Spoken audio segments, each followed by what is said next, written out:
Seigneur, apprends-moi à prier. Je dirais, Seigneur, apprends-moi à t'écouter. Si je peux dire, Seigneur, écoute-moi, Dieu dit, Seigneur, Dieu me dit, mon fils, écoute-moi.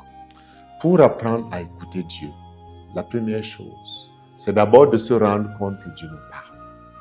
Deuxièmement, il s'agit d'apprendre à faire silence.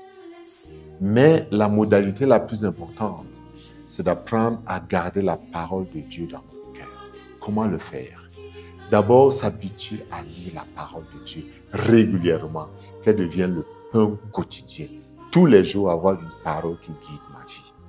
Mais également avoir des paroles qui nous orientent pour les décisions importantes de notre vie.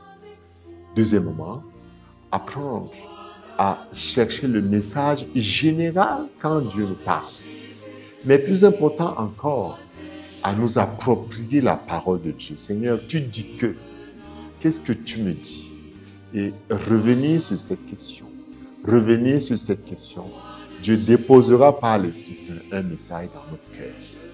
Mais il s'agit également d'apprendre à fixer dans notre mémoire certaines paroles fortes, certaines paroles qui nous marquent, les garder telles quelles dans notre cœur. Il s'agit aussi d'apprendre à répondre à Dieu qui nous parle. Quand le Seigneur parle à la Vierge Marie, il répond qu'il me soit fait Seigneur, qu'il me soit fait selon ta parole. Quand Dieu parle à David, après le meurtre du guerrier qu'il envoie au front pour prendre sa femme, il dira, pitié pour moi, contre toi et toi seul j'ai péché. Apprendre à répondre à la parole de Dieu. Et il s'agit également d'apprendre à tenir ferme par des résolutions. Chaque parole de Dieu doit nous amener à une action.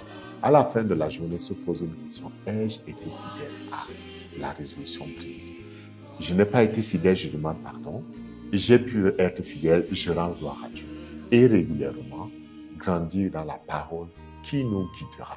Et que Dieu vous bénisse, lui qui est amour, Père, Fils et Esprit Saint. Amen.